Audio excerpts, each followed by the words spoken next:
Bismillahirrahmanirrahim.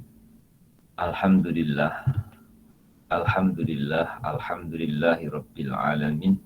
Wa bihi nasta'inu wa ala umuri dunya waddin. Wassalatu wassalamu ala ashrafil anbiya'i wal mursalin.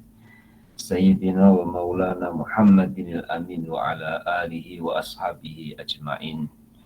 Subhanaka la ilma lana illa ma 'allamtana innaka antal alimul hakim. Wala haula wala quwata illa billahil aliyyil azim. Amma ba'du, yang dimuliakan jamaah pengajian Fathur Rabbani wa Faidur Rahmani di Syekh Abdul Qadir Al-Jilani rahimakumullah. Dengan izin Allah Subhanahu wa taala, pada kesempatan pagi ini tuan-tuan dan puan-puan, di pukul 8.17 kami ada di sini pada pukul 4.17 pagi diberi kesempatan oleh Allah untuk dapat bertatap muka secara online, diberi kesempatan oleh Allah untuk dapat bersama dalam majelis ilmu dan pengajian kitab Fathur Rabbani, dan kita mulakan dengan bacaan istighfar, asmaul husna dan doa. Astaghfirullahalazim alladzi la ilaha illa huwal hayyul qayyum wa atubu ilaih. Astaghfirullahalazim alladzi la ilaha illa huwal hayyul qayyum wa atubu ilaih. Astaghfirullahalazim alladzi la ilaha illa huwal hayyul qayyum wa atubu ilaih. Bismillahirrahmanirrahim. Wallahu alladzi la ilaha illa huwa ar-Rahmanu ar-Rahimu al-Maliku al-Qudusu as-Salamu al-Mu'minu al-Muhaiminu al-Azizu al-Jabbar al-Mutakabbiru al-Khaliqu al-Bari'u al-Musawwiru al-Ghaffaru al-Qahharu al-Wahhab ar-Razzaqu al-Fattahu al-Alimu al-Qabidu al-Basidu al-Khafidu ar-Rafi'u al-Mu'izzu al-Mudhillu As-Sami'u al-Basiru al-Hakamu al-Adlu al-Latifu al-Khabiru al-Halimu al-Azimu al-Ghafur Asy-Syakuru al-Aliyu al-Kabiru al-Hafizu al-Muqidu al-Hasibu al-Jalil al-Karimu al-Rakibu al-Mujibu al-Wasi'u al-Hakimu al-Wadudu al-Majidu al-Ba'isu asy-Syahidu al-Haqqu al-Wakilu al-Qawiyyu al-Matinu al-Waliyyu al-Hamidu al-Muhsin Al-Mubdi'u al-Mu'idu al-Muhyi al-Mumitu al-Hayyu al-Qayyum al-Wajidu al-Majidu al-Wahidu al-Ahad As-Samadu al-Qadiru al-Muqtadiru al-Muqaddimu al-Muakhiru al-Awwalu al-Akhiru al-Zahiru al-Batinu al-Wali al-Muta'ali al-Barru at-Tawwabu al-Muntakimu al-Afu ar-Ra'ufu Malikul Mulki Dzul Jalali wal Ikram al-Muqsitu al-Jami'u al-Ghaniyu al-Mughniyu al-Mu'ti Al-Mani'u ad-Daru Al-Nafi'u An-Nuru Al-Hadi Al-Badi'u Al-Baqi Al-Warisu Ar-Rashidu As-Sabur Alladzi lam yalid wa lam yulad wa lam yakul lahu kufuwan ahad. Laisa kamitslihi syai'un wa huwas samiul basir. Al-Fatihah. A'udzu billahi minasy syaithanir rajim. Bismillahirrahmanirrahim. Alhamdulillahi rabbil alamin. Ar-Rahmanir Rahim. Maliki yaumiddin. إياك نعبد وإياك نستعين اهدنا الصراط المستقيم صراط الذين أنعمت عليهم غير المغضوب عليهم ولا الضالين آمين بسم الله الرحمن الرحيم اللهم أنت السلام فمنك السلام فإليك يعود السلام فحينا ربنا بالسلام وأدخلنا الجنة دار السلام تبارك ربنا وتعاليت يا ذا الجلال والإكرام برحمتك يا أرحم الراحمين والسلام على المرسلين والحمد لله رب العالمين. A'udzu billahi minasyaitonir rajim. Berlindung kepada Allah dari godaan dan tipu daya syaitan yang dirajam. Dengan menyebut nama Allah, Tuhan yang Maha Pengasih lagi Maha Penyayang. Segala puji bagi Allah, Tuhan Sang Pencipta bagi sekalian alam. Muslimin muslimah rahimakumullah. Sama-sama kita berjalan menuju Allah. Perjalanan kita menuju Allah melalui jalan yang dibuka oleh Allah. Ada dua jalan yang sering kita ulang untuk menasihati diri kita sendiri. Satu dikenal dengan jalan syariat yang mengatur secara zahir kita pertemuan roh dengan jasad untuk diatur oleh Allah. Diatur bagaimana memposisikan, mendudukkan jasad ini di hadapan Allah. Yang kadang-kadang atas kendali nafsu yang mengendalikan, jasad ini kadang melakukan kesilapan.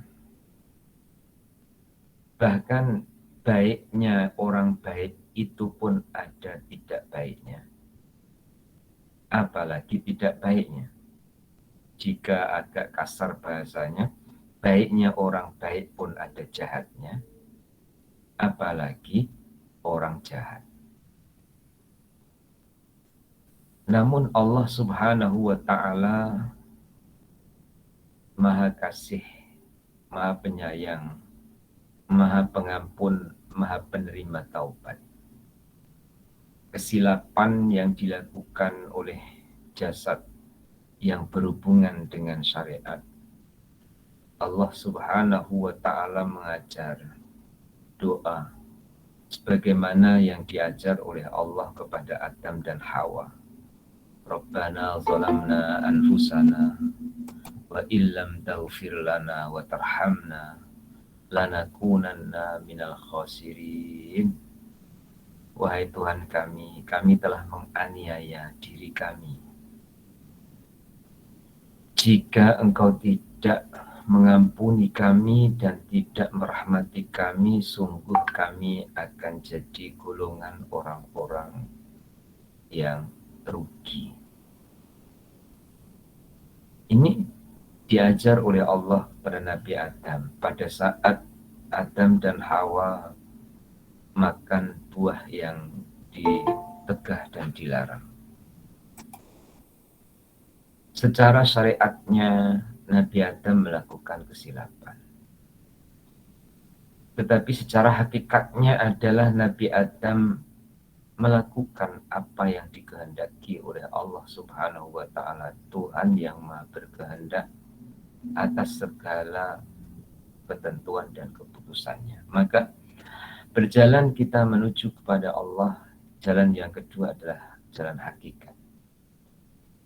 Sehingga ketika kembali kepada hakikat, insya Allah yang sedang jatuh itu akan semangat untuk bangun.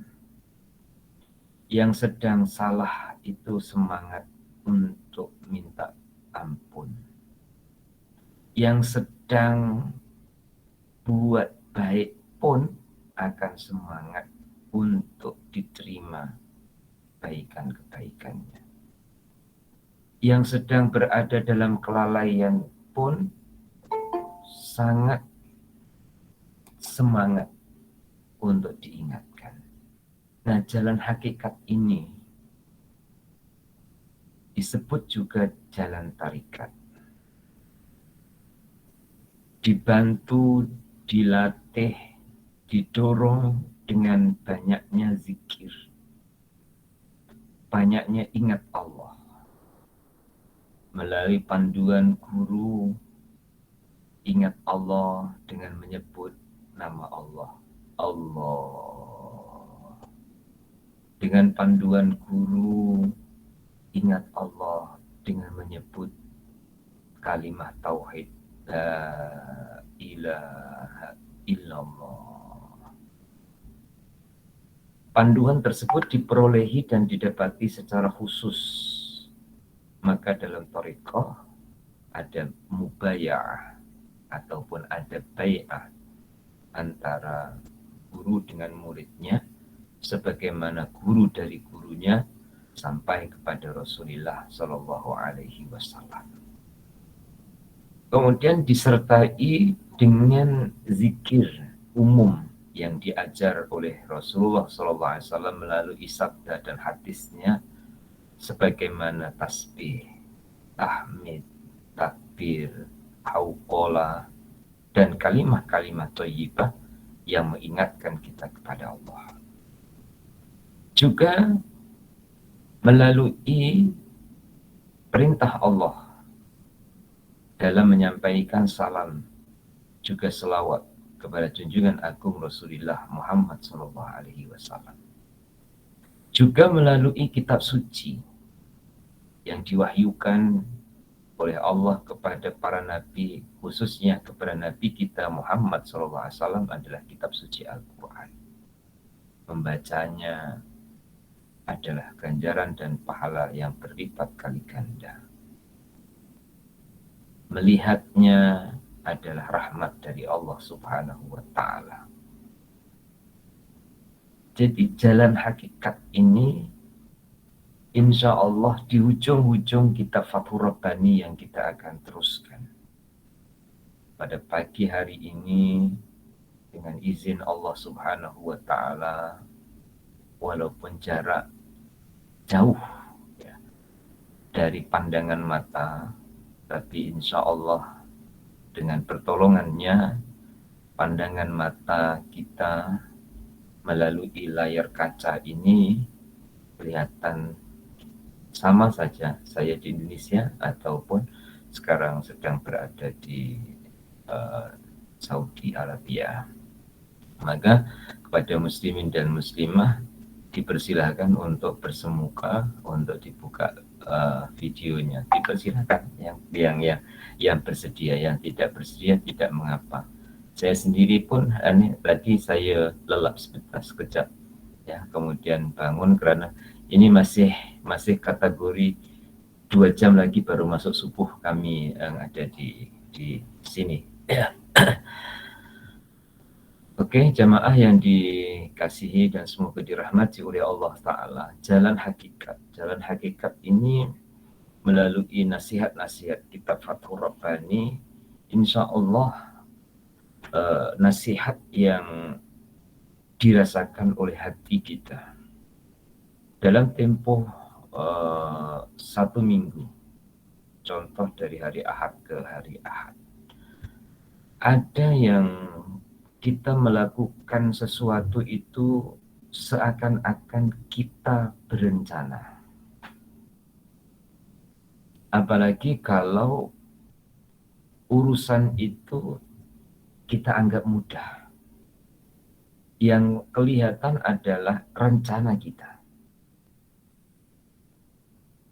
Dalam waktu 1 minggu juga kita merasa itu rencana Allah. Itu ketentuan Allah. Itu takdir Allah. Sehingga ingatan kita kepada Allah semakin kuat. Lebih-lebih lagi kebiasaannya adalah bila kita menghadapi sesuatu yang berat ataupun yang sulit. Dan itu tidak perlu saya memberikan contoh terhadap diri saya.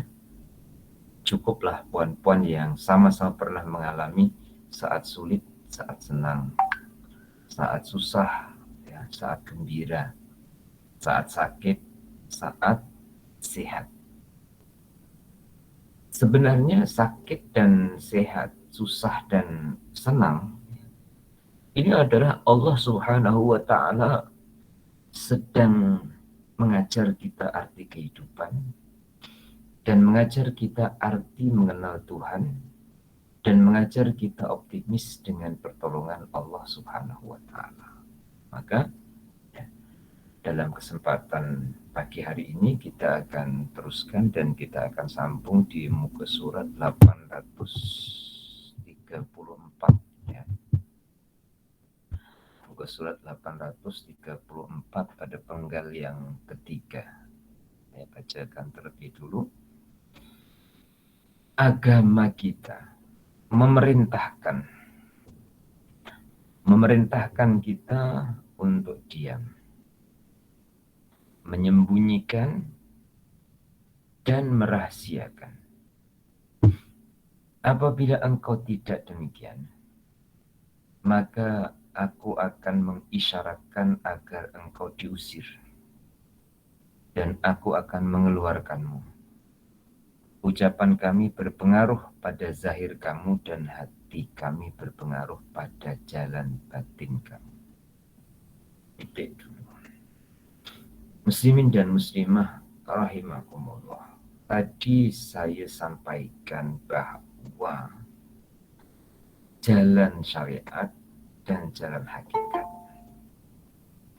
juga telah sedikit saya sampaikan tentang murid dengan guru, guru dengan gurunya, sampai kepada Rasulullah Shallallahu Alaihi Wasallam.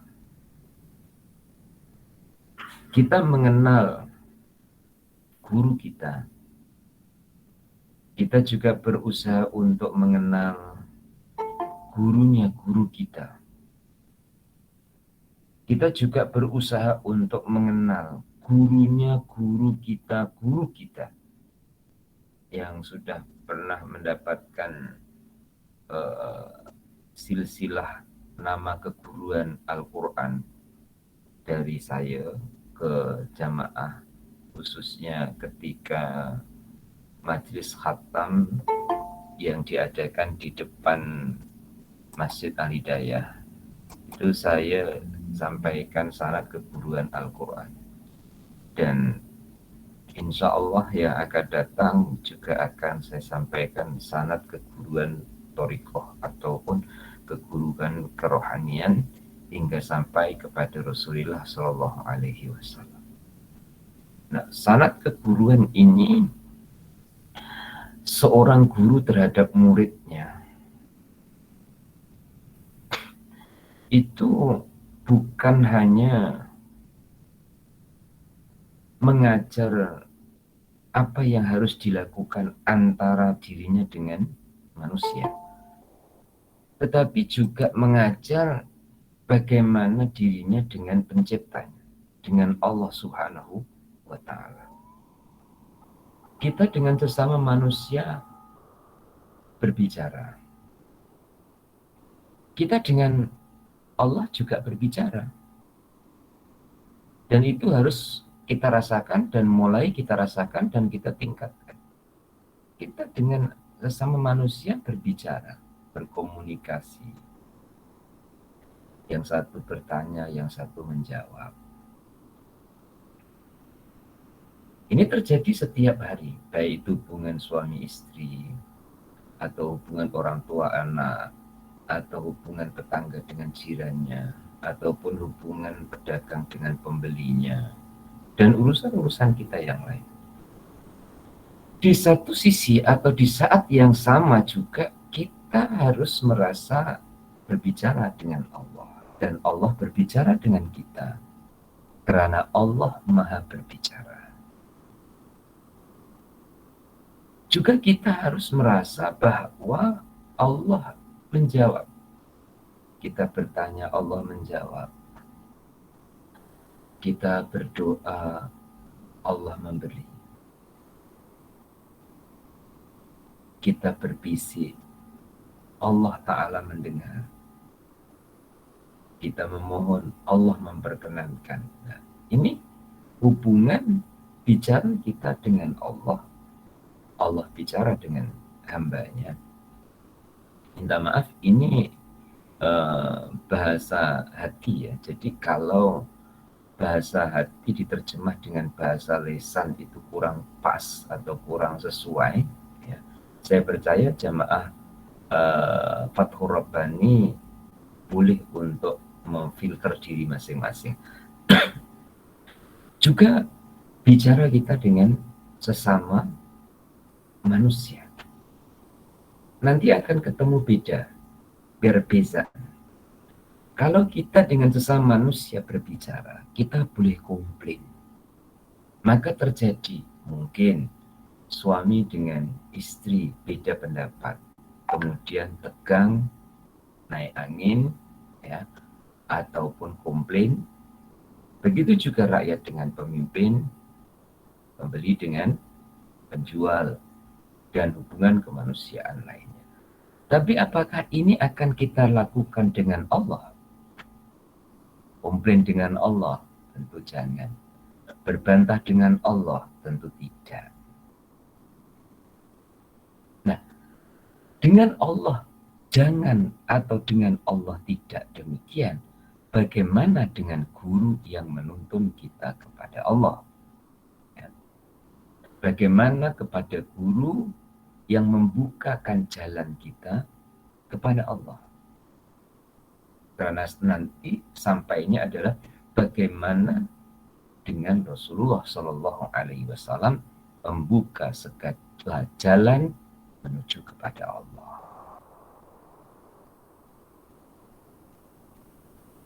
Insya Allah kita melatih diri kita dengan guru yang mengajar kita jalan menuju kepada Allah. Kita tidak komplain. Kita tidak berbantah-bantah. Bahkan kita berusaha untuk tetap berhusnuzon. Ya. Tetap berusaha untuk berbaik sangka dengan guru. Walaupun secara lahiriahnya mungkin mata memandang itu bertentangan dengan syariat. Tapi kita tetap berhusnuzon. Dan pada saat murid melihat guru melakukan perkara yang bertentangan dengan syariat, ya, minta maaf saya buatkan contoh ya. Dan semoga yang saya contohkan ini baru saja saya ketemu melalui mimpi sebentar tadi saya tidur. Saya ini online di tempat tidur, di bilik hotel. Dan saya dapat ruang satu bilik seorang, jadi agak bebas untuk saya bercakap keras atau kuat, saya tidak mengganggu dengan yang lainnya, dan semua itu adalah izin Allah Ta'ala, karena semalam dalam pembagian room itu ternyata 201 lebih 1 lebih 3, asalnya lebih 3 yang lebih itu ada jemaah perempuan 2 ya, dengan saya 1 ya. Makanya yang lebih 3 ini yang 2 dikumpulkan 2 perempuan dengan perempuan, saya ambil satu bilik ini. Satu bilik hanya 2 orang, semuanya hanya 2 orang walaupun biliknya besar-besar. Oke, saya teruskan. Dengan Rasulullah Shallallahu Alaihi Wasallam tidak komplain, tidak berbantah, tidak berburuk sangka. Salah satu adab dengan guru juga demikian, tidak berburuk sangka. Maka saya cerita, Maulana Habib Lutfi ya, itu secara lahiriah setiap Jumat Kliwon yang kadang-kadang hatiku saya terlupa untuk kasih maklumat, itu secara kasat mata, secara lahiriahnya itu tidak sholat Jumat. Tapi Masya Allah, ada hamba Allah melihat beliau itu sholat Jumat.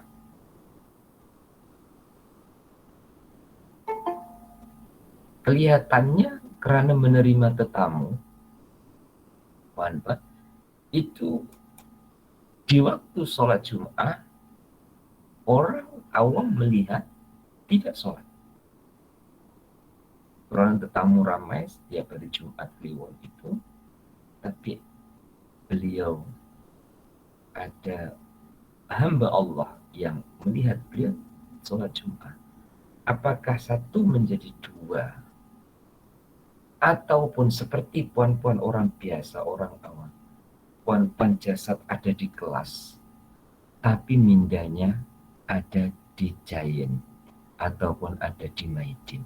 Jasadnya saja yang ada dalam kelas pengajian, tapi pikirannya, hatinya ada di luar. Mungkin tak itu terjadi? Mungkin. Hamba-hamba Allah Subhanahu wa Ta'ala pada jasadnya bersama dengan hamba, tapi hatinya adalah bersama dengan Sang Penciptanya.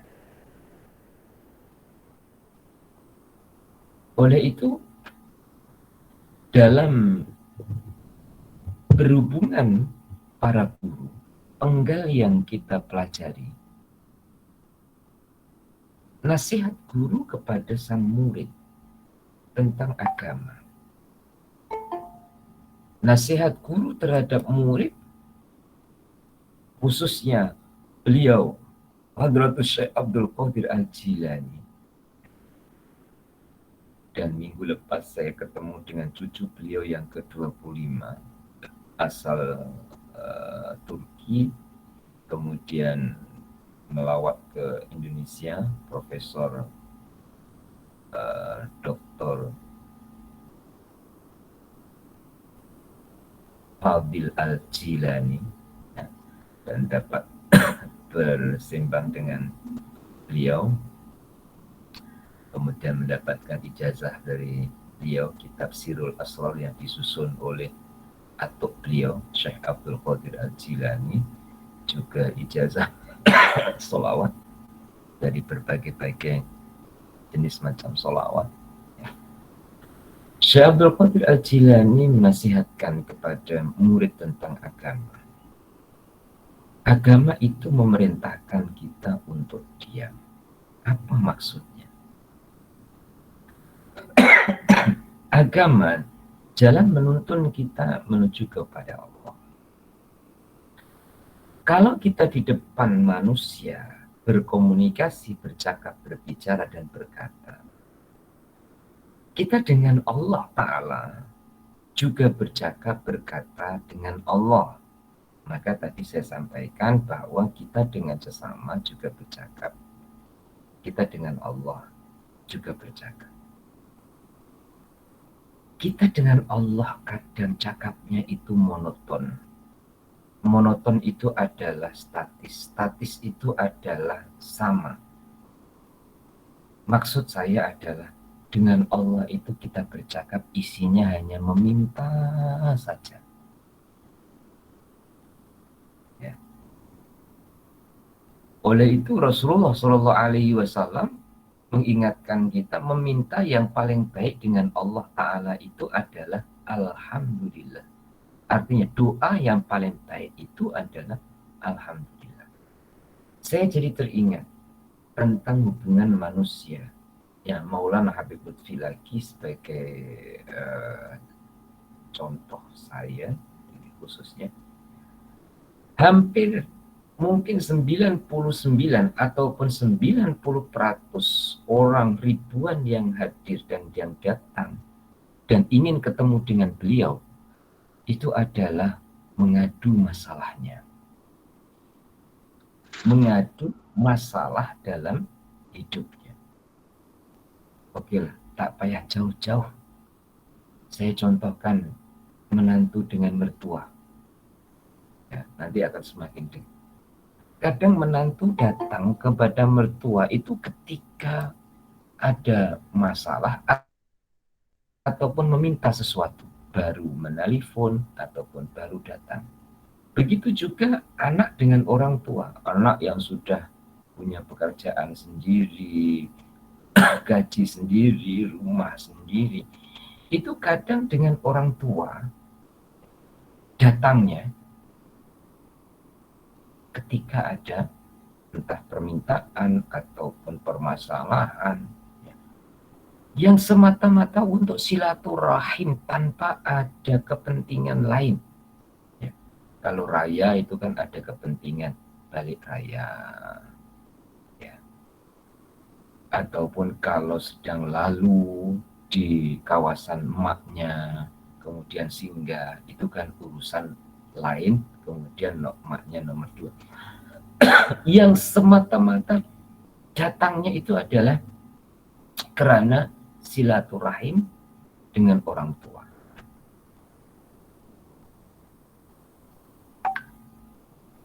Di hadapan Allah Subhanahu wa Ta'ala, menghadap kepada Allah, kita ini ya, menghadapnya banyaknya adalah untuk meminta, untuk mengadu. Bahkan kalau berlebihan jadi komplain. Nah, kalau menghadap hanya untuk itu, Kata Syekh Abdul Qadir Al-Jilani, kamu lebih baik diam. Agama mengajarkan lebih baik diam. Walaupun hati bergula, tapi mulutnya dibungkam.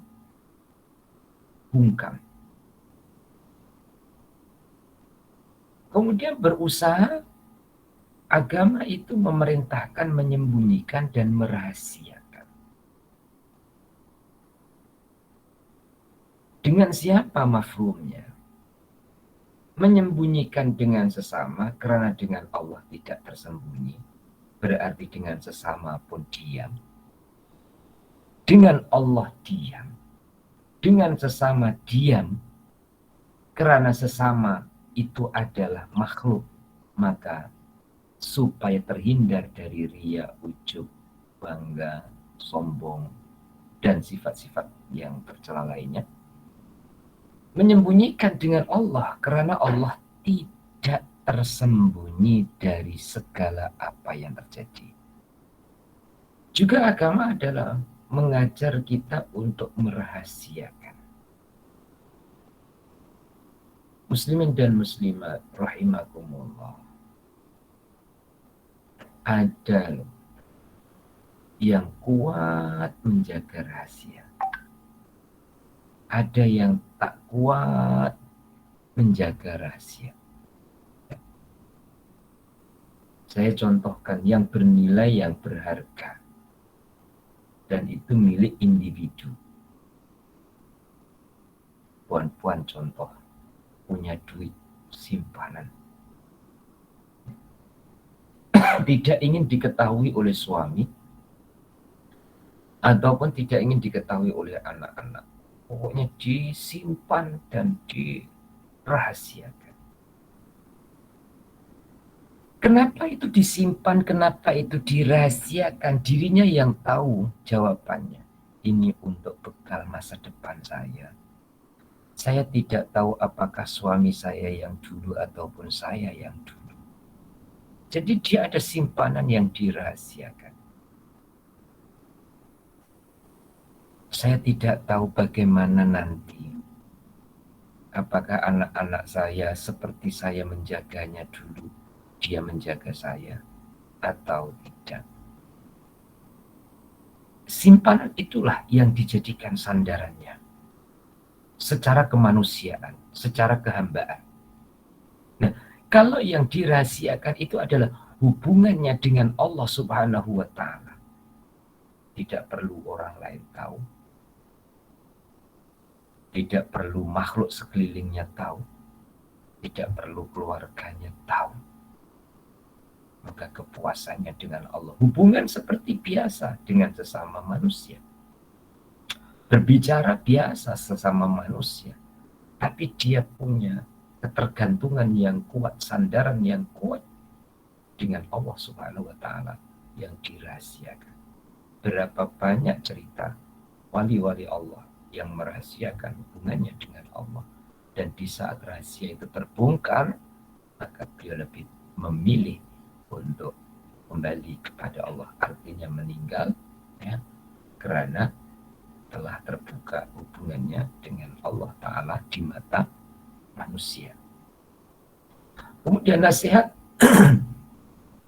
guru kepada murid tentang agama lagi adalah, engkau tidak demikian.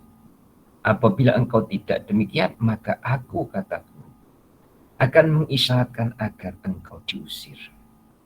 Muslimin dan muslimah, Masya Allah, kita ini khususnya yang pernah berjawatan cikgu, ya, mana-mana ini yang pernah berjawatan cikgu dan berhadapan anak murid, di saat anak murid itu tidak fokus dalam kelas, ya, jangan hanya salahkan.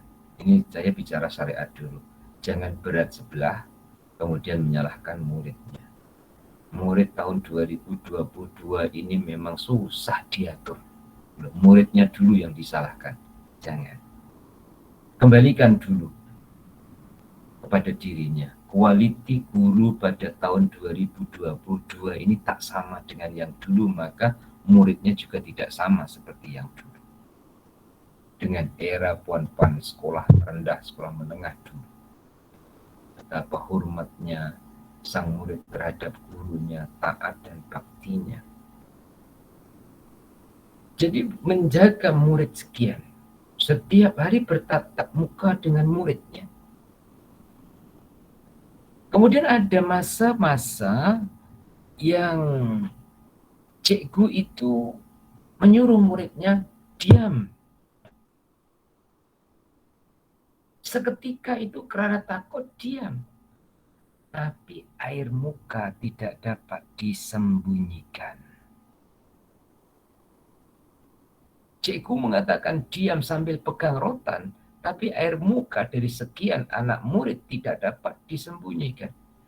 Yang diamnya tulus, telus, ikhlas, taat, ikut, atau yang diamnya terpaksa. Sehingga air muka yang tidak dapat disembunyikan ini, kadang cikgu dengan rotannya atau dengan jarinya mengisyaratkan. Andaikan isyarat ini diterjemahkan, kamu keluar. Cikgu tidak menggunakan kata-kata lagi. Karena kata-kata yang terakhirnya adalah diam. Kemudian 1, 2 yang air mukanya menunjukkan tidak terima dengan arahan ataupun dengan nasihat guru itu diisyaratkan. Mata, telunjuk tangan, tanpa kata. Pada saat itu bisa murid berubah air muka.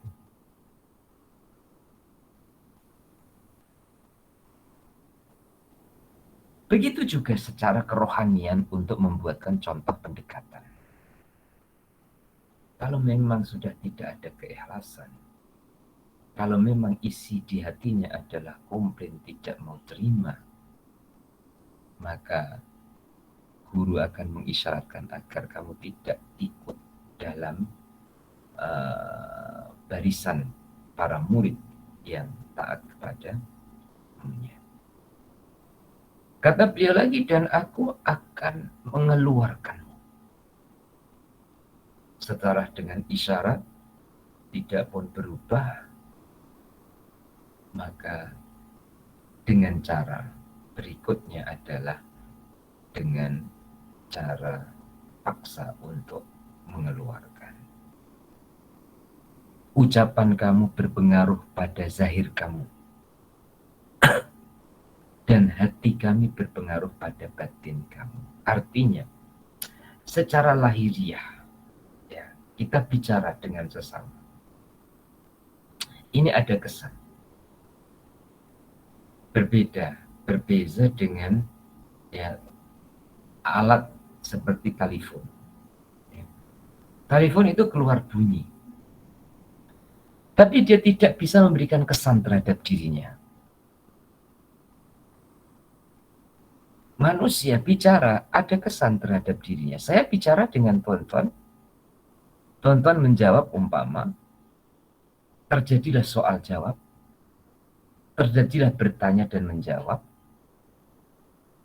Punya kesan yang dipahami oleh yang bertanya ataupun oleh orang yang menjawabnya.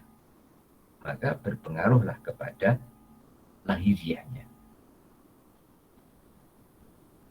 Hatinya seorang guru berpengaruh kepada batinnya seorang murid.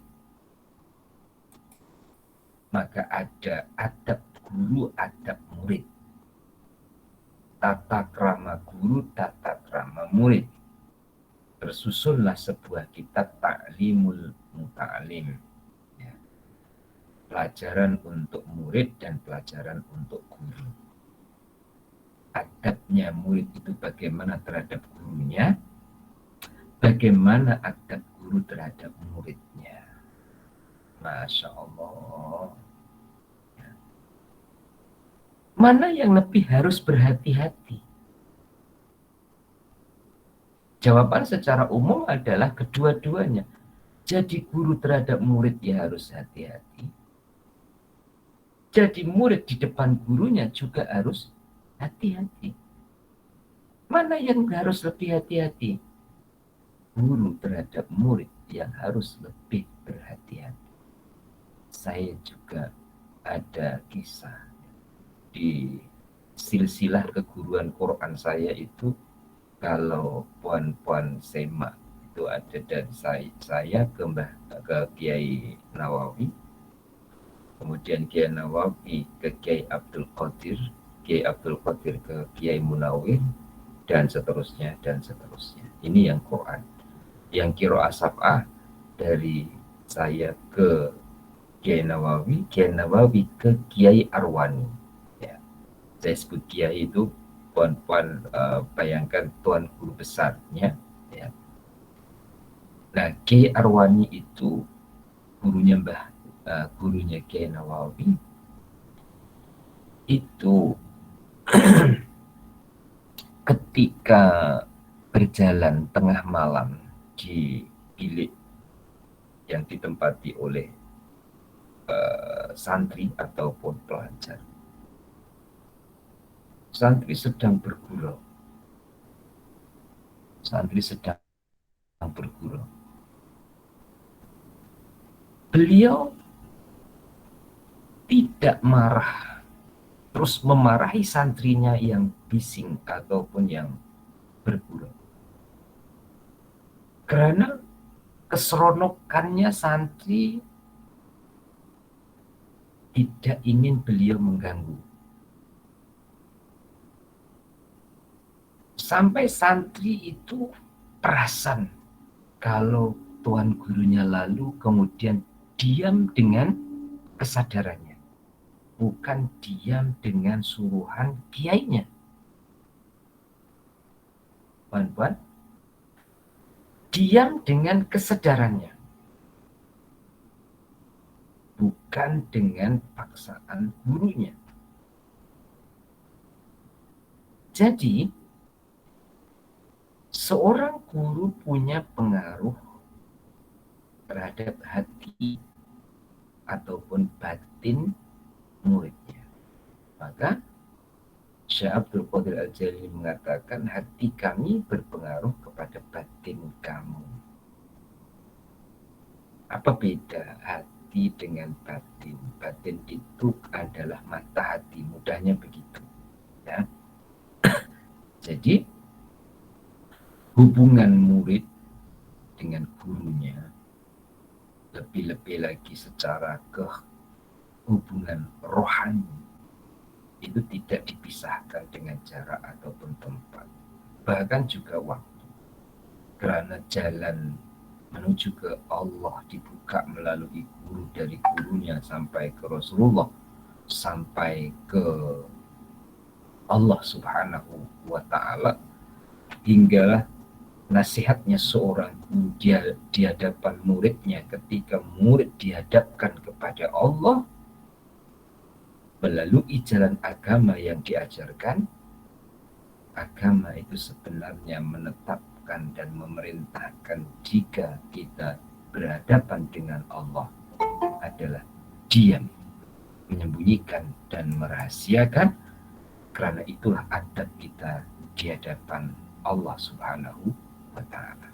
Selanjutnya, barang siapa yang mencurigai dan mendustai aku, maka Allah Ta'ala akan mendustakannya. Saya teruskan sampai satu penggal dulu. Dia akan dijauhkan dari keluarga, harta, dan daerahnya, kecuali apabila ia bertaubat. Tidak ada satu sholat pun kecuali aku ingin mendapat ganti seseorang yang sholat bersama mereka. Demikianlah dalam setiap sholat dan majlis. Titik dulu. Muslimin dan muslimah, kalau yang awal tadi telah pun saya sedikit menyampaikan tentang adab guru, adab murid. Bahkan secara kerohanian, mana yang lebih berhati-hati? Yang lebih berhati-hati adalah guru, karena guru lebih tahu, lebih dulu. Ia tahu lebih dulu daripada muridnya. Dan beliau akan memberitahu yang beliau tahu terhadap murid yang belum tahu, maka berhati-hatinya seorang guru terhadap muridnya adalah lebih utama. Sebagaimana berhati-hatinya orang tua di hadapan anaknya. Karena orang tua lebih tahu, lebih dulu tahu daripada muridnya.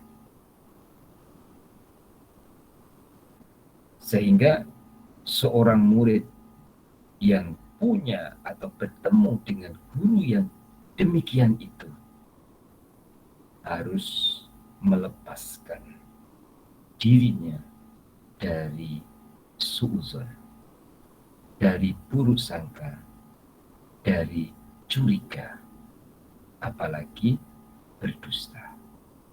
Dan hubungannya dengan kitab ini adalah beliau Sultanul Aulia, Syekhul Islam, Syekhul Kabir Abdul Qadir Al-Jilani sebagai guru di hadapan muridnya.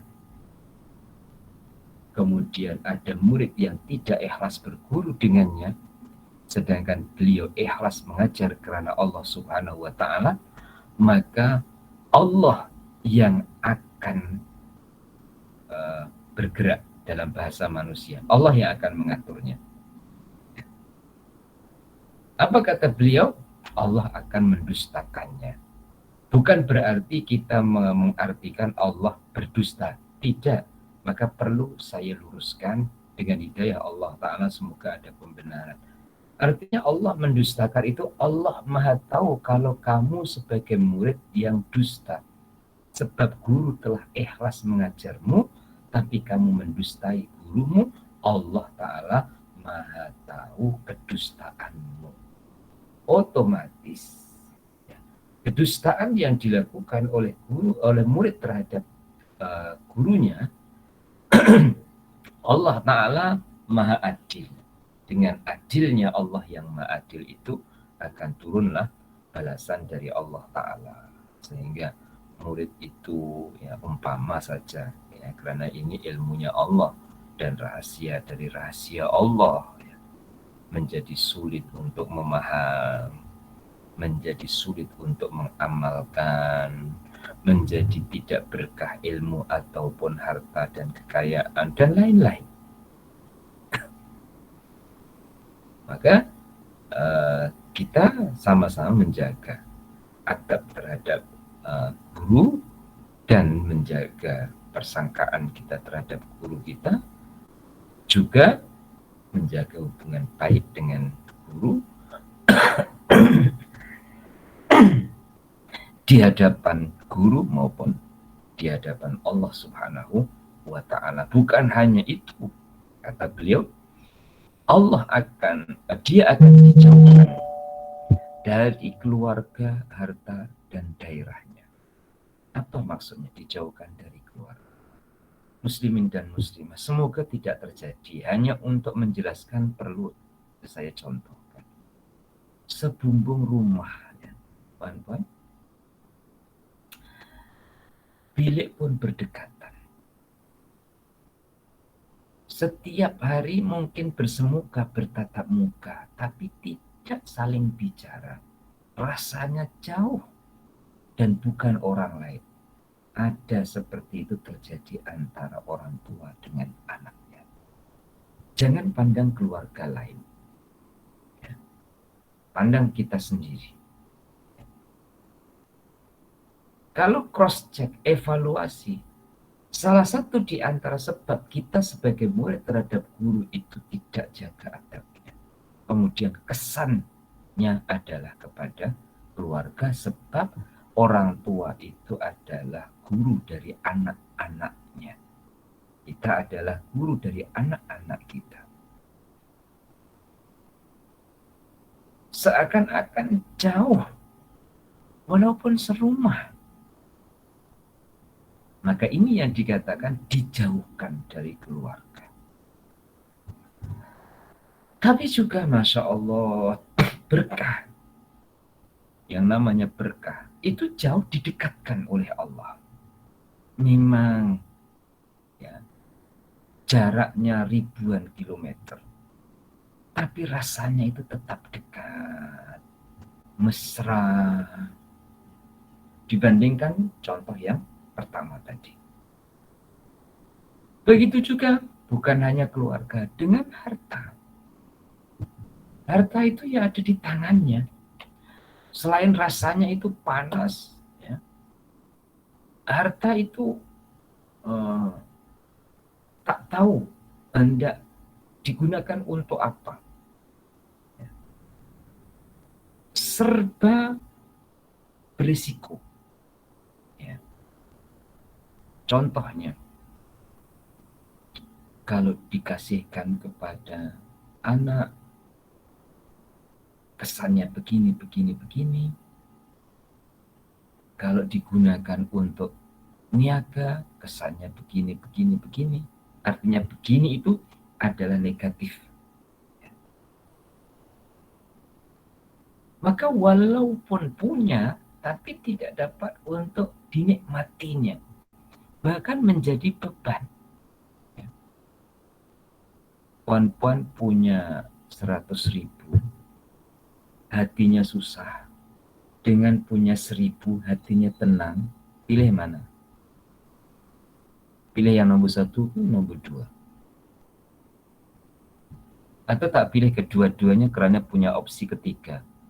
Opsi ketiga adalah punya 100.000, hatinya tenang. Dan itu tidak mustahil. Maka juga ada yang punya banyak, hatinya tetap tenang. Bagaimana biografinya Sayyidina Abu Bakar, saudagar kaya raya. Hatinya tetap tenang, hartanya untuk perjuangan Rasulullah Shallallahu Alaihi Wasallam. Bagaimana Abdurrahman bin Auf, bagaimana Utsman bin Affan. Tapi di satu sisi juga ada sahabat-sahabat yang dalam keadaan miskin. Bagaimana Sayyidina Abu Hurairah, bagaimana Abu Zar Al-Ghifari. Dan Rasulullah Shallallahu Alaihi Wasallam punya sahabat-sahabat yang berbeda-beda. Maka dalam meriwayatkan hadis adalah banyak kepada sahabat-sahabat yang tidak kaya, ya, karena selalu sering berada di majlis Rasulullah Shallallahu Alaihi Wasallam. Tapi baginda juga ada sahabat yang kaya, sahabat yang lemah lembut, ada juga sahabat yang keras sifatnya, seperti Sayyidina Umar, tegas. Maka dalam kesempurnaan Islam ini diperlukan berbagai jenis karakter orang.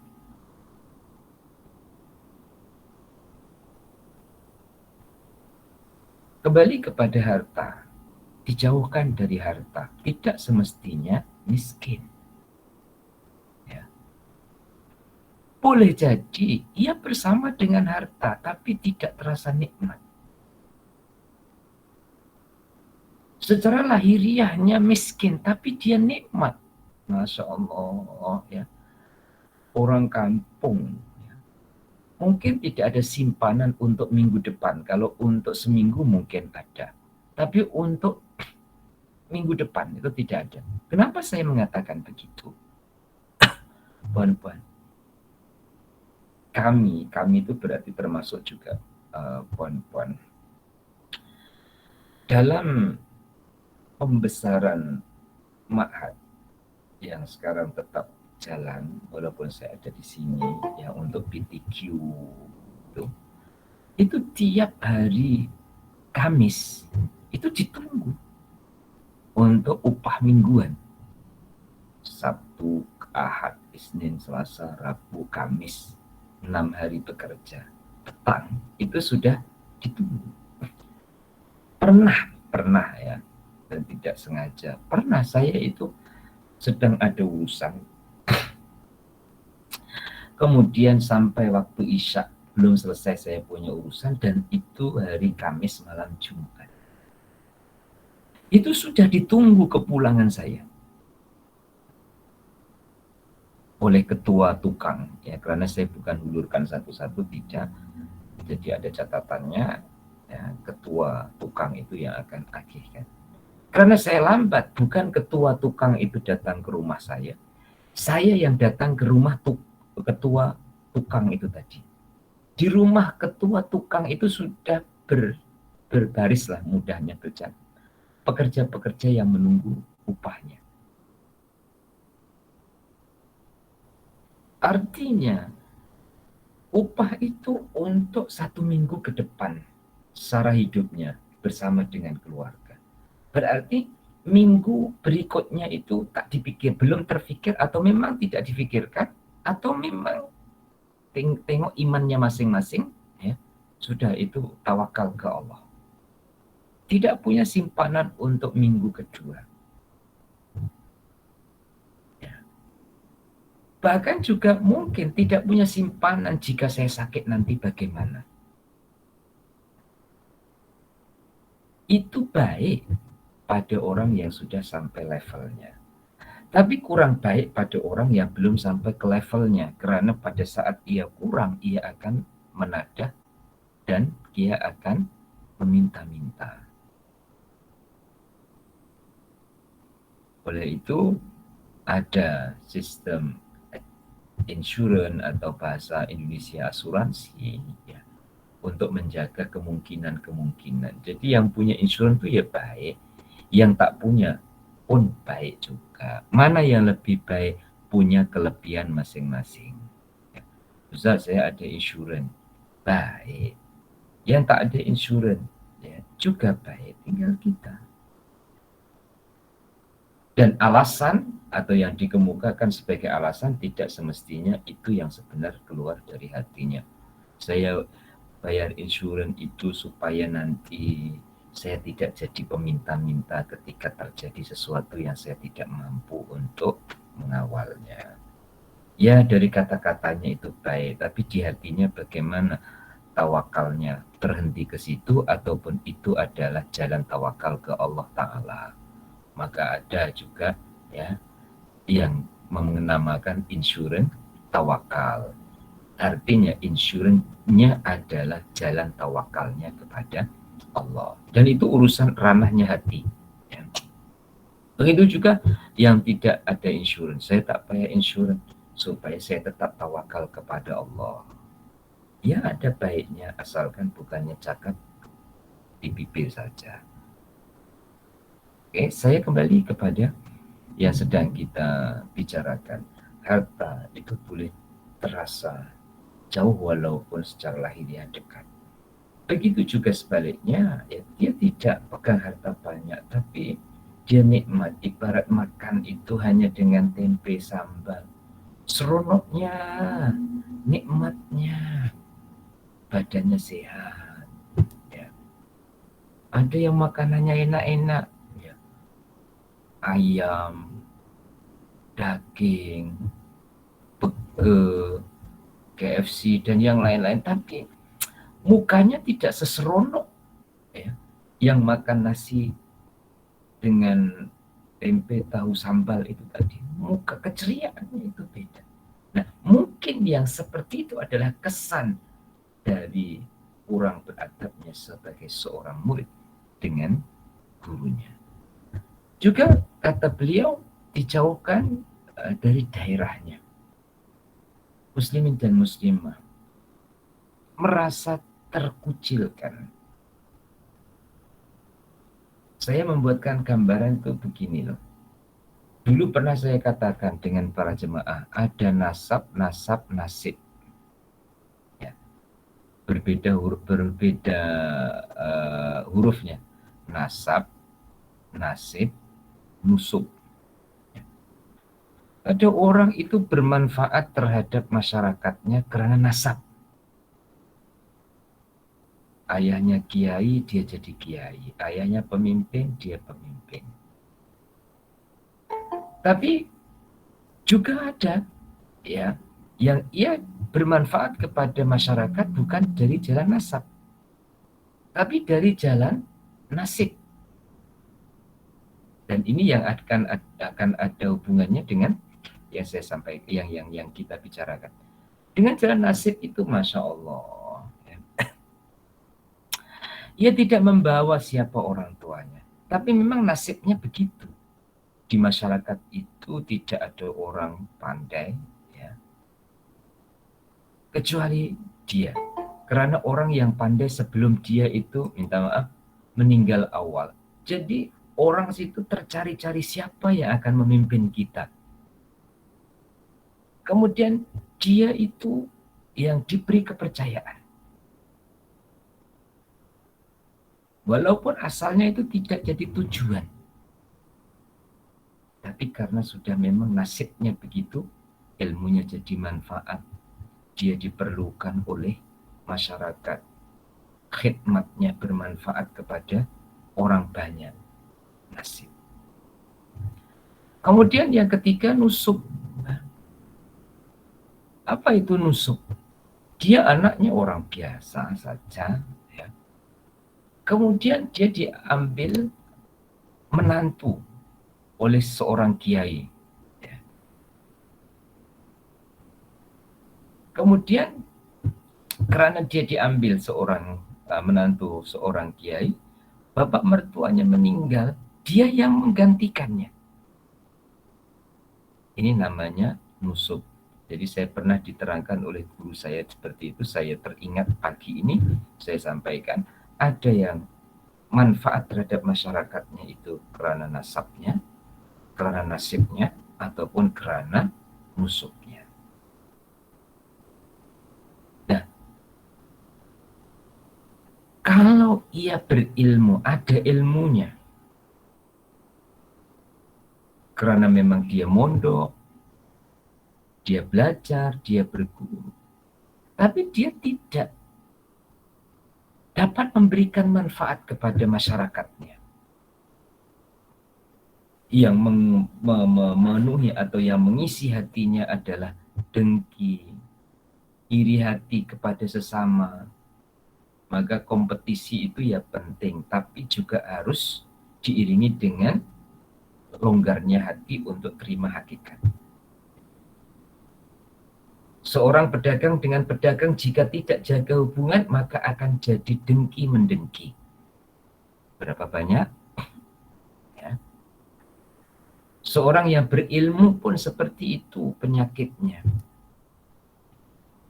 Akan dengki mendengki. Tapi insya Allah berkahnya guru, sifat itu tidak ada padanya. Sehingga mudah diterima oleh masyarakatnya. Mudah diterima ia dengan lingkungannya. Dan tidak terkucilkan dalam lingkungan itu. Semoga dapat difahamkan apa yang saya sampaikan ini, ya, menerjemahkan ataupun menjelaskan dari kata-kata yang tersusun ini tadi. Itu pun ada tanda koma apabila ia tidak bertaubat. Atau kecuali apabila ia bertaubat. Nah, kecuali ia bertaubat ini ada dua yang hubungannya dengan guru. Jika gurunya itu masih hidup, silaturahimlah, datang. Apa yang bisa dilakukan terhadap gurunya?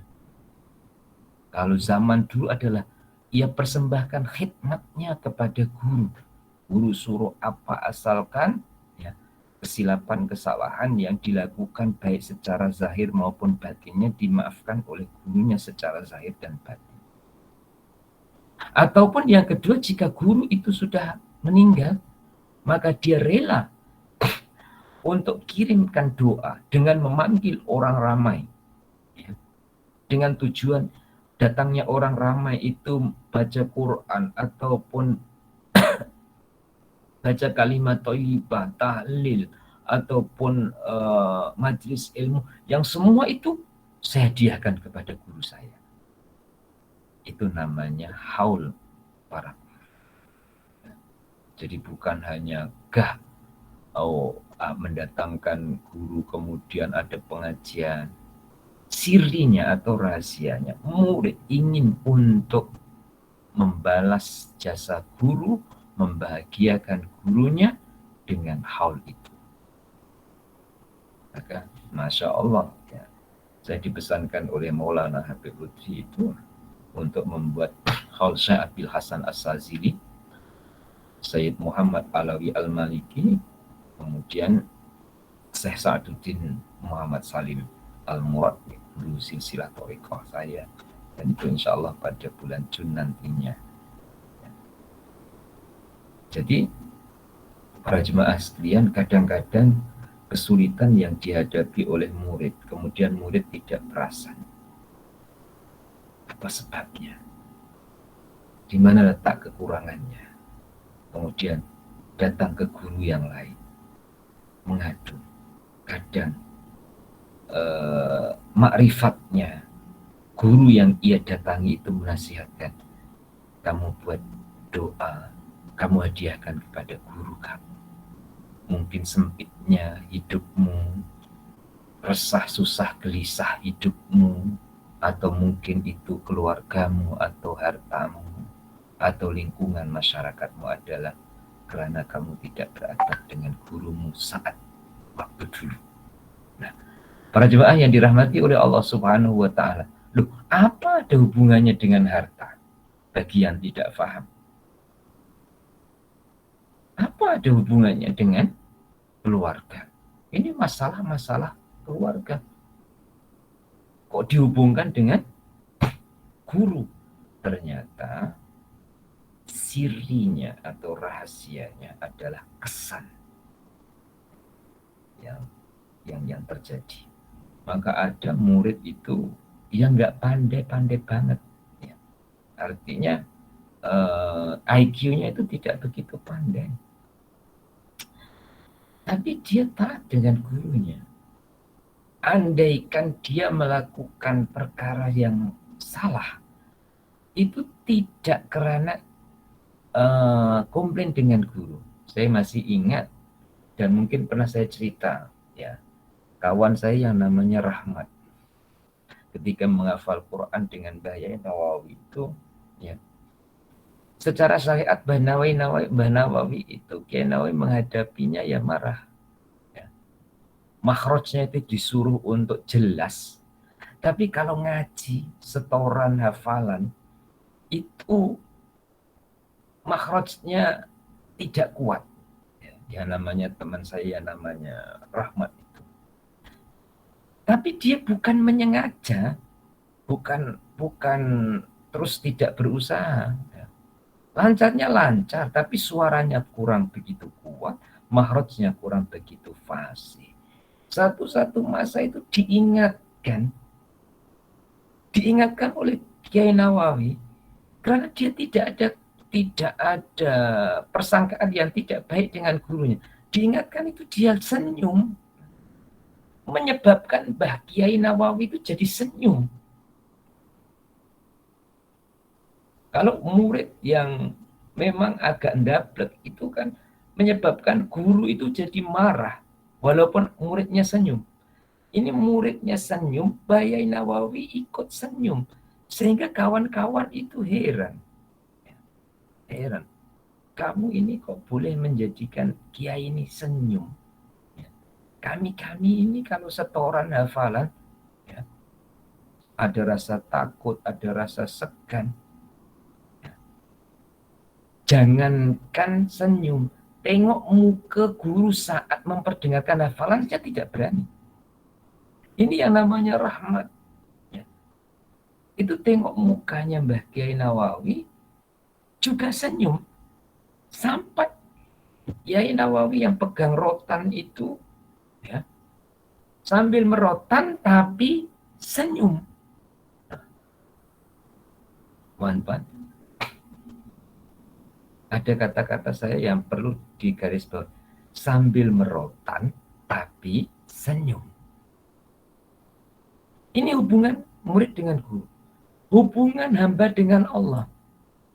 Sambil dirotan tapi senyum. Muridnya senyum, gurunya senyum. Allah menguji kepada muridnya ibarat merotan. Gurunya, hambanya tetap senyum, Allah juga senyum. Betapa mesranya. Jadi orang sedang menghadapi ujian dan dugaan, kemudian tetap senyum kepada Allah dan saling bersenyum antara hamba dengan Allah, itu tidak mudah. Tapi insya Allah jamaah Fathur Rabbani semoga bisa. Tetap dia senyum dengan Allah Subhanahu wa Ta'ala. Selanjutnya, tidak ada satu sholat pun kecuali aku ingin mendapatkan ganti seseorang yang sholat bersama mereka. Artinya orang yang Masya Allah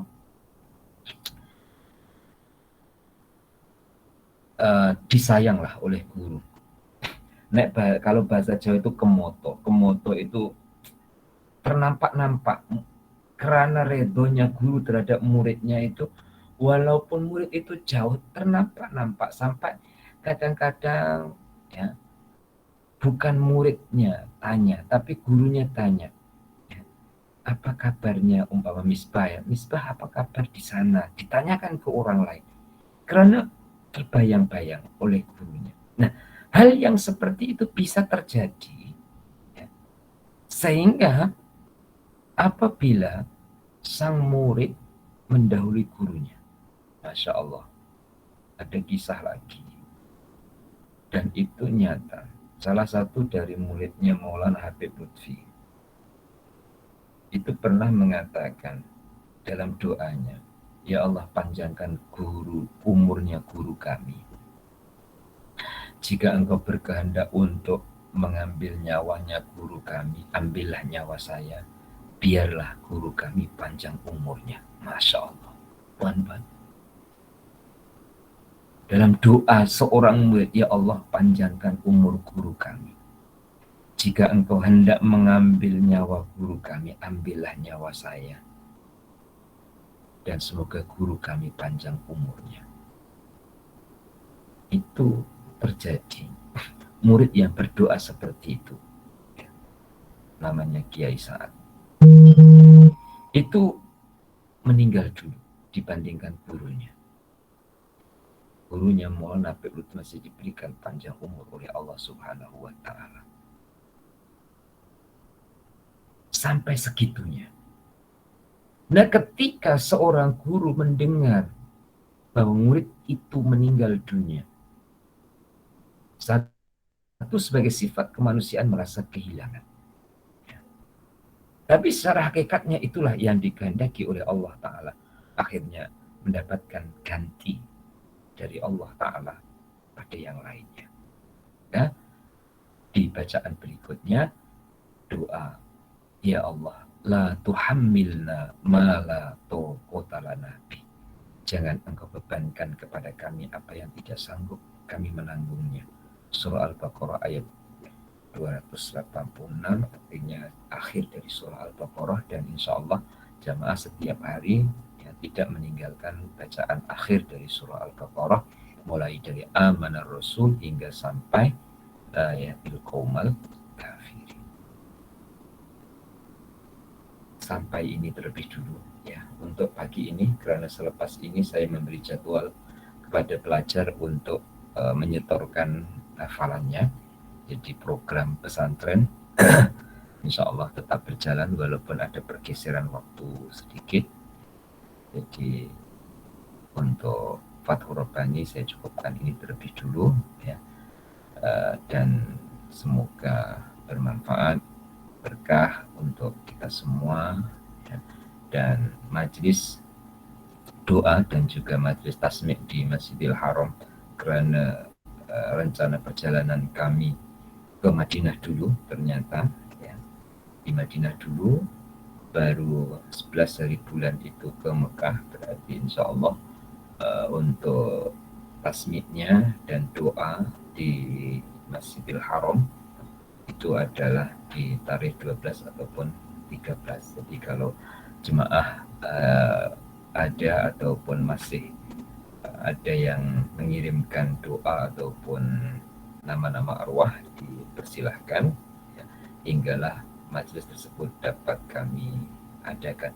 Memang suasana umrah sesi pandemi seperti ini lain ya, rasanya lain, karena malam tadi ya, saya ada tamu karena kawan-kawan di sini ramai.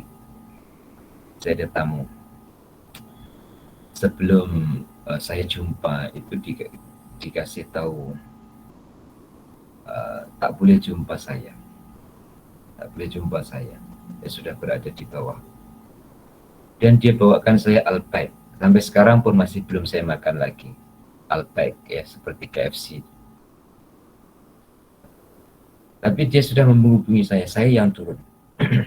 Saya turun, diberi kesempatan pada saya untuk berkata-kata ringkas lah ya, dalam 3-5 menit.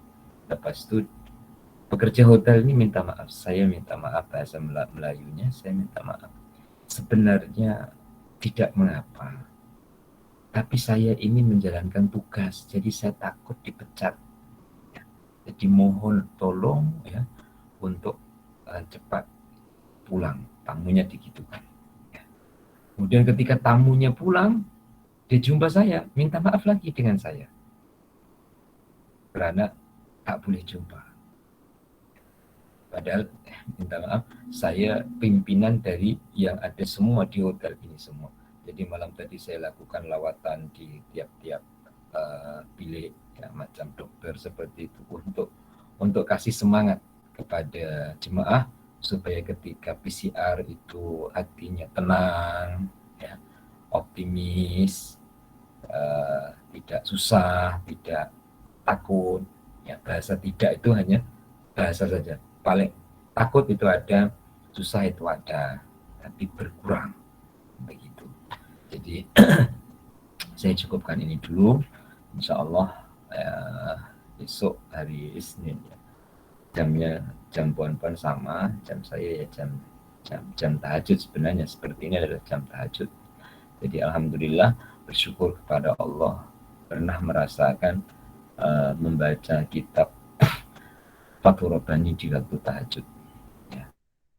Dan ini yang pernah saya katakan dulu, saya rencanakan dengan puan-puan untuk mengaji di waktu tahajud.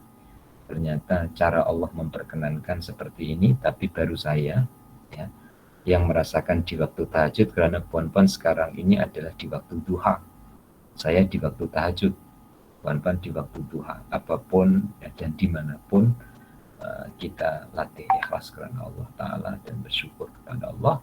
Kita akhiri bersama dengan baca doa. Bismillahirrahmanirrahim. Allahumma sholli wa sallim ala sayyidina Muhammad wa ala ali sayyidina Muhammad. Alhamdulillahirabbil alamin. Allahumma rzuqna ilman nafi'ah wa amalan sholihan maqbula wa rizqan halalan thayyiban wasi'an mubarakah. Allahumma ja'alna minal ladzina yastami'una qawla fayattabi'una ahsanah. Birahmatika ya arhamar rahimin. Rabbana iftah bainana wa baina qaumina bil haqqi wa anta khairul fatihin. Rabbana 'alaika tawakkalna wa ilaika anabna wa ilaikal masir. Rabbana atina fid dunya hasanah wa fil akhirati hasanah wa qina adzaban. Wa sallallahu ala sayyidina Muhammad wa ala alihi washabbihi wasallam. Alhamdulillahirabbil alamin. Taqabbalallahu minkum inna wa bikum taqabbal ya karim. Cukup sekian, kurang lebihnya minta maaf. Diakhiri hadallahu wa iyyakum ajmain. Assalamualaikum warahmatullahi wabarakatuh.